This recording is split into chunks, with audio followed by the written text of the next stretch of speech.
Good morning. Okay, there we go. Good morning, everyone. Welcome to the Finance Committee meeting on August 23rd. I call this meeting to order. All members of the committee are here. I need an approval of the agenda. So moved. So move. All in Second. favor? Aye. Aye. Aye. I need a motion to approve the May 24th Finance Committee meeting. So moved.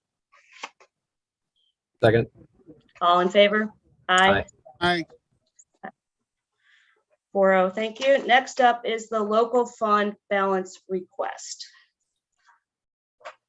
Good morning, everybody. So as we work through the local budget this year, as you all know, there were some changes at the state level that have impacted our local funding. So what we did is put together a request of assignment of fund balance, available fund balance. As you all will recall, when we ended our audit last year, had approximately $9.4 million in unassigned fund balance.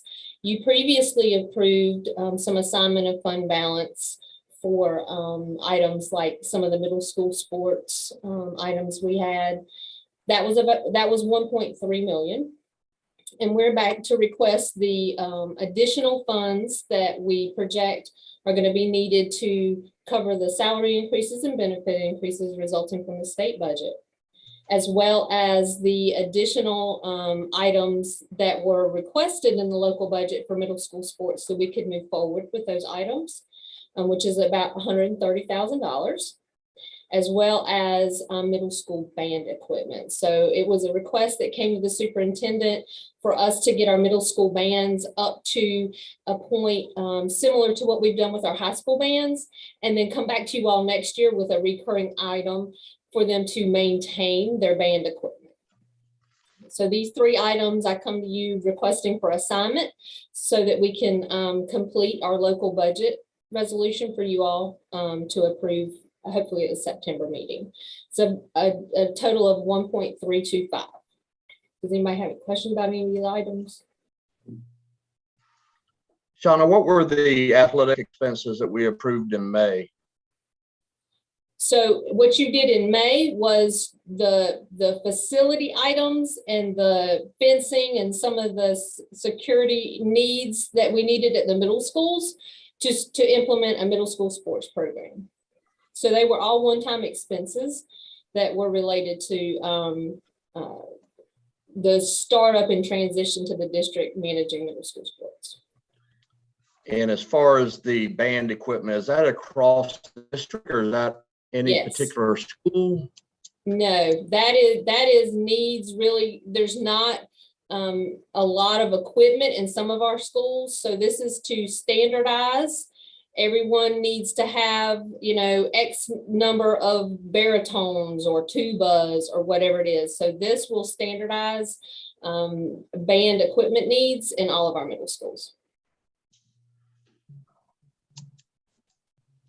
And does that go divided by 9, or they're different? It's different for each school. Okay. Just based on what they currently have. They did a survey of the schools of what they had. And used a standard for what they would need to bring them all up to the same level. The same standard. Okay.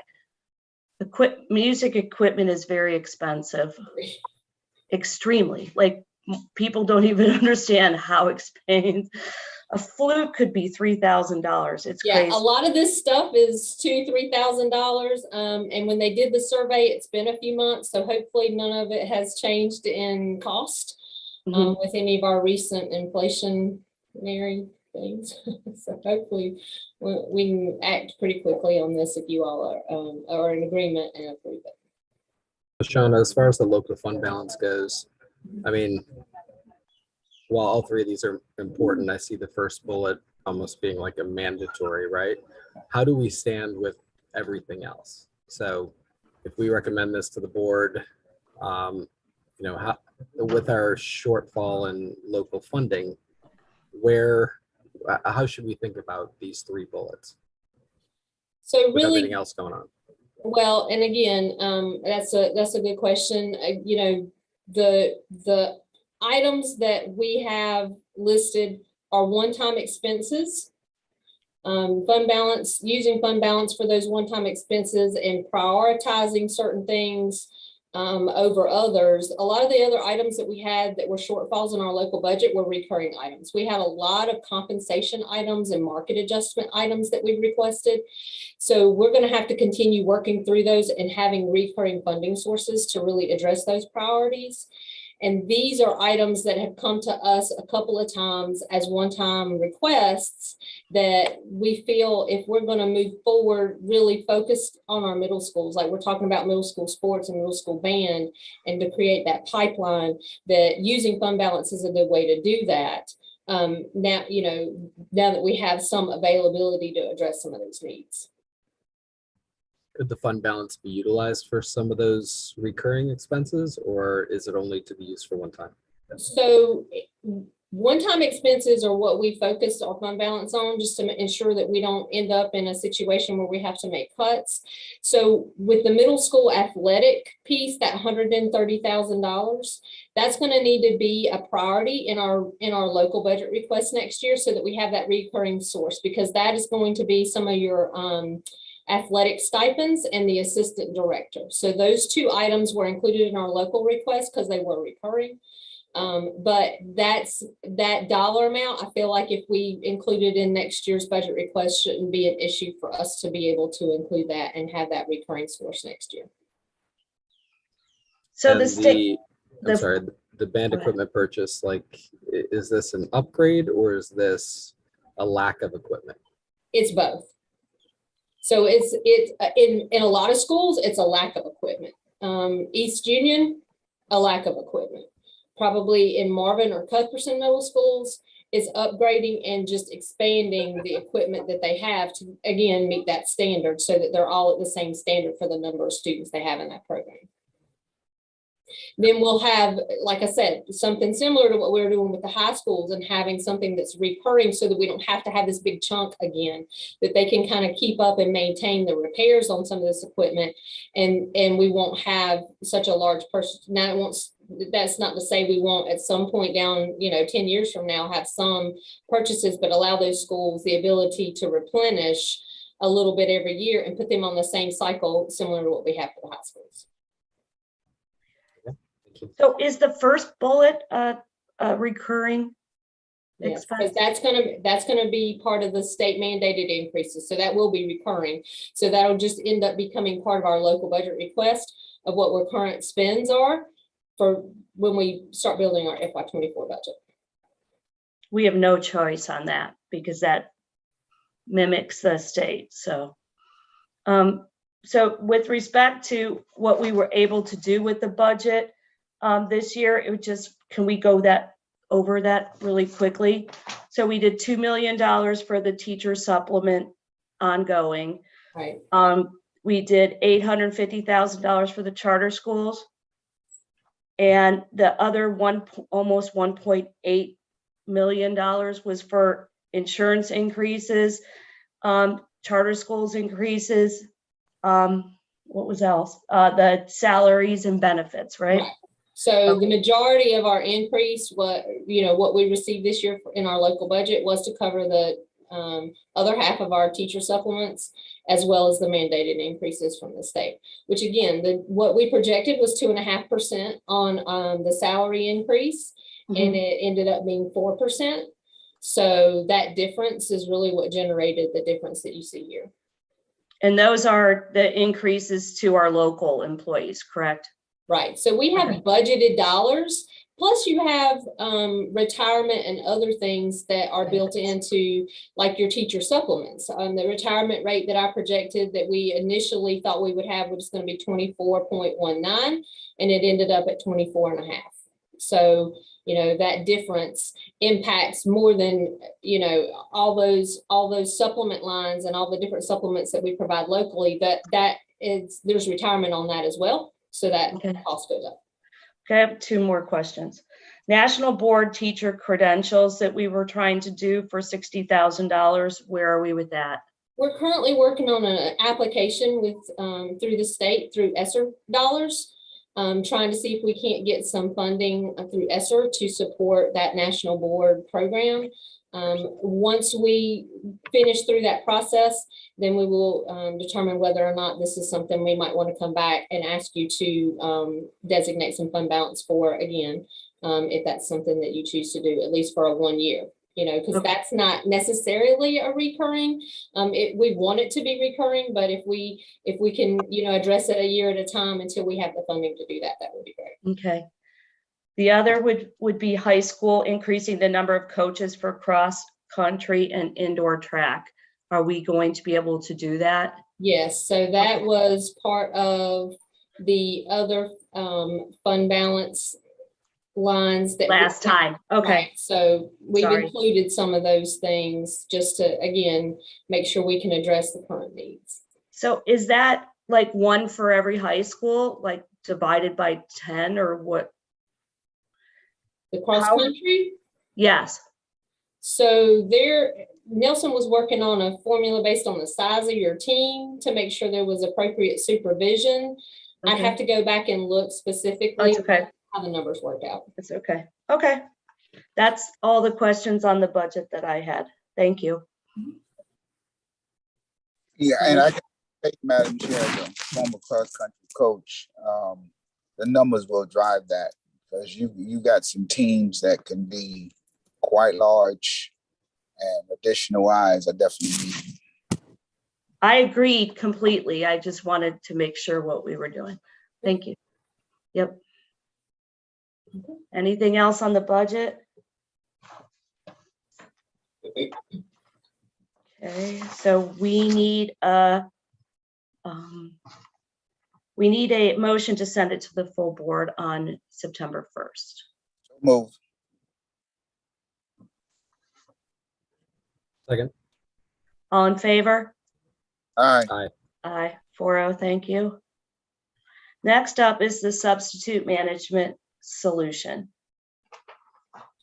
So over the last year, substitutes have been one of the things that have been challenging in our schools due to COVID. Really, probably more like the last 2 years. It's been challenging. We've had a lot more absences and than ever before. Some of the Affordable Care Act restrictions that we have when it comes to the number of hours and days that an employee is eligible to work before becoming a full-time employee and offered benefits has restricted the number of days that we can have them in our building. We temporarily, during the quarantining period at the beginning of last year, we temporarily allowed, which we could do, allowed subs to work 5 days a week. What we found was the subs are willing to work the 5 days a week. It's just the district doesn't have the ability to allow them to do that without making them full-time employees. So we had started looking at and talking to some temporary, they're specific to K-12 substitute staffing firms. And we met with several of them. Dr. Harris and I met with several in our teams to look at what they had to offer. And we've made a selection and wanted to see if you all would be supportive of us moving to a sub-management platform. They take over our front line. There wouldn't be much change that the substitutes would see with the process other than who would pay them. The company we would like to select is ESS. They pay their staff on a weekly basis. So subs would go to being able to be paid weekly. They would be able to work 5 days a week. They do incentive programs and different recruiting things. They could really be considered full-time staff and have the eligibility for benefits and other things offered through ESS. So they're really a one-stop shop when it comes to K-12 substitute staffing. They would, as part of the contract, they would have individuals on staff that do the hiring and recruiting. They do all the screening. They deal with any HR issues you may have, all the training. They really are what we have found in talking. There's probably 12 to 15 districts that are currently implementing and going with ESS staffing. And there are several districts that had them before the pandemic. that had, good things to say. I think the pandemic probably made it hard for everybody. But we're really looking to find a solution because, again, many of our subs are willing to work 5 days a week. So they would really just transition over to ESS and be able to do that. And we have the same background. Yes. So they have to meet our qualifications and they have to, meet any state requirements when it comes to the background checks. Yes. Mhm. And the need for this is due to a shortfall in available resources for us. Well, Like why would we do this? It seems like it's going to be an increased expense for us if we have to pay a third party who then pays our resources, right? It seems like there's just a middleman being interjected. Well, really what the staff that they'll have on site is intended to do is, instead of the principal and the bookkeeper or whoever, AP, whoever in that building, scrambling around when there's not a job, like when there's an absence and no one has picked up to fill that absence, their job is to help make sure that we have increased fill rates. Our fill rates right now during the pandemic were probably in like the 50 to 60% range, which meant that a lot of our teachers and other staff were having to cover classes during their planning periods, or they were dispersing classes to ensure there was supervision with our students. So this is really a way for us to provide an additional resource for them with minimal cost, and increasing that fill rate. The sub pool, they have resources. They use Frontline, which is the ASOP system that we currently use, and they have added analytics to that to help us as a district and help the school building administrators identify maybe some gaps and ways to help increase their or decrease their absenteeism. So they're there really as a resource that we just don't have the capability of being able to do all of that for our school building administrators, and they're going to help with that as well. And what if we don't get the services that we're paying for? Like, is this a contract? Are we locked into a certain period of time? Is this a use it or we don't? Like, if we don't use it, we don't pay. How does this work? Well, so you pay based on the number of subs that are in your building. So it is based on if a sub is working, that's when you pay. So it's not like you're committed because you're paying really the cost of that sub. And then there is a percent increase. It's a 30% upcharge is what they have listed in the contract for the I guess you would call the contract fee. So, but we're only paying the daily rate. It's based on that daily rate of that sub. That includes all the other things that we have to pay and the other items like background checks, hiring, processing. They're doing all of that. So that's why you see the minimum of an increase or the minimum projection that I'm looking at about around $50,000 based on all the numbers I've run, even with that 30% upcharge on the daily rate. We're hoping eventually it will be a net zero. Are there other districts in the area using them? Yes. And I reached out. I reached out for reference. I did. I did a survey with all the districts that are currently using them. Several, like I said, are in the process of implementing now. They did the same thing we did. They kind of went through this process and said, who's out there, who has the best services to offer, and made a similar selection and selected ESS. Stanley County is probably one of the ones that have used it the longest. They've been using them since 2018, and they have seen some increase in their fill rates. They don't have anything negative to say. It is a great resource for their school building administrators, and it's worked out well for them. And do they handle the transition? Do they get our resources to sign up with them? Right. So we'll start a transition. I'm looking to do this, hopefully to transition this by January. So we'll start communicating with the subs. We'll start working with ESS. We'll start having meetings with staff. They'll start filling out paperwork so that we can transition the payroll piece to them as well. So we'll start that transition and work through that and hopefully be able to begin in January.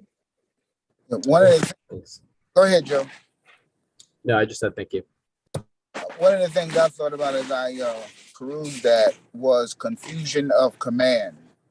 what will be the command structure with this? How will that flow? For example, a sub goes in, will that sub be under the auspices of that principal in that building, or will the sub be under the auspices of that company? How would that, I would hate for the administrative team at a local school not to be able to have some sense of control over someone in their building. Right. So this, like I said, would be very similar to what we have right now. So the principal is still in control. If they have issues with that sub, or there's any issues with that staff member, they work directly with Dr. Harris and ESS staff to address that. We still have ultimate control of who's in our building. If if an administrator has any issues with anyone, it would work very similarly to what we have here. So because they are a K-12 educational staffing firm, I think they understand the need to have that school building administrator make sure they have the right people in their building. So just hearing you a little bit is somewhat you're saying it's almost like a joint situation. Yes. Depending on the situation that arises. Right. Thank you. Any other questions? If not, I will entertain a motion to send this to the full board on September 1. So moved. Is that a second, Jimmy? Yes, second, I have went to mute. All in favor? Aye. Todd, a no? Right? No, so it's 3-1? Yes. Okay. Do you have any issues that you think we should think about? I don't know why. What makes us think this ESS can find subs when UCPS cannot? And giving authority away, somewhat like Jimmy's saying, giving our HR and our training rights over to this company, I just don't think that's a good move.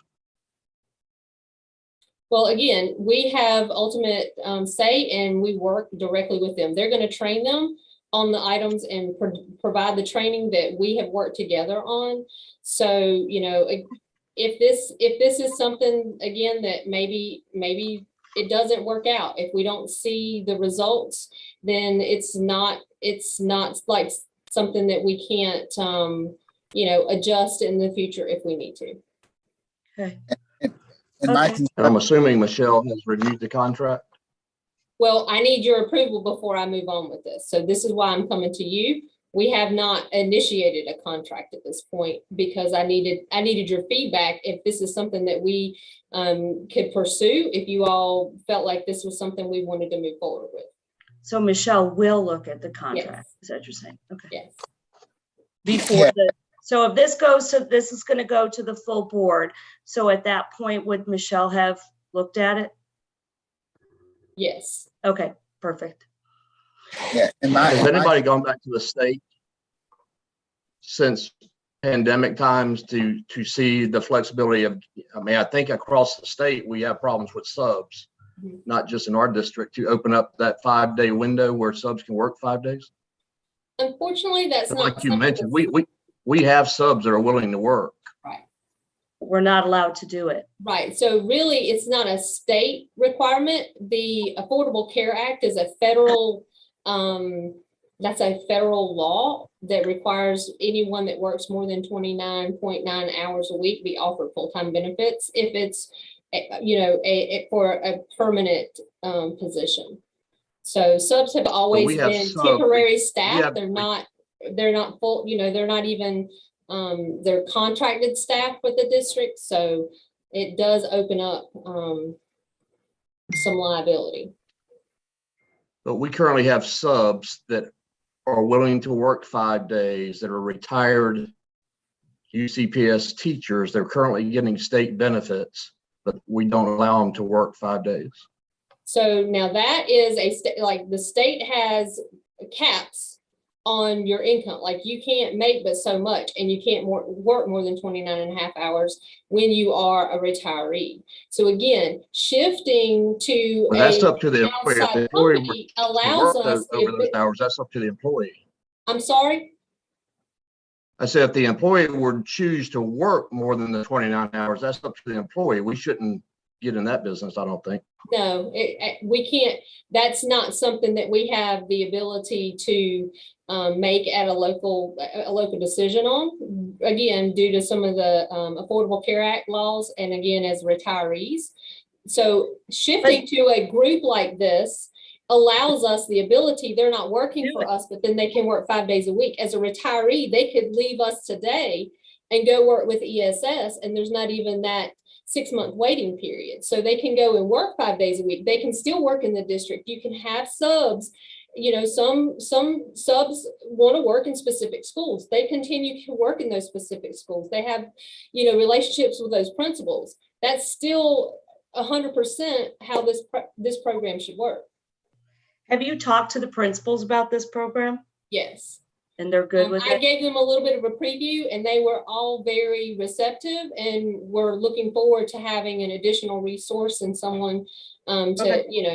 to help with this. Okay.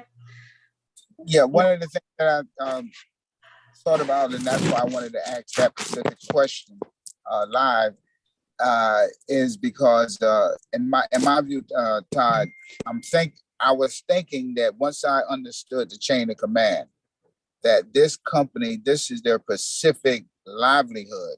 So in my mind, I'm thinking that they won't survive if they don't have subs. So I'm just thinking that they're probably a lot more aggressive than, let's say, a school district, because that's their sole source. I'm taking it in that business. So I'm counting on the fact that that's Okay. how they get bread. To get Okay. it done. Okay. What was, Madam Chair? Okay. What's that? No, you just said, yeah. Okay. Yeah, I was just finishing up my statement. Oh, I'm sorry. Yeah, and that's how they make their bread and butter. So I'm counting on that they'll be a lot more aggressive in getting the subs. Yes. Okay, moving on to information budget update.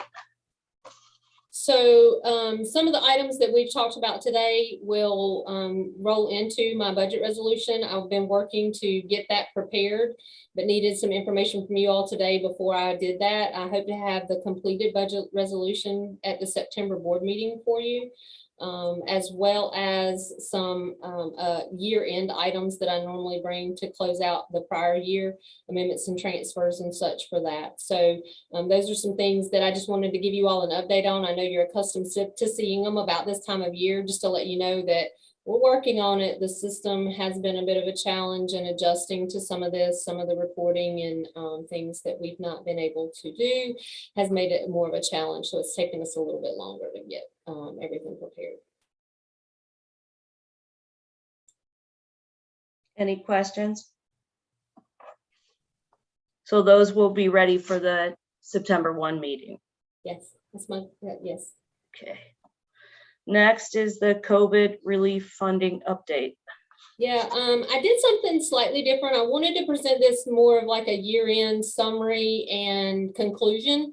The report that's in this packet this time is similar to what you've seen in months past. But since it is the June 30 report, I also included the additional designated expenditures that you all have approved throughout the last several months, just so we kind of have an idea of the items that, what funding sources we have and what things you all have designated.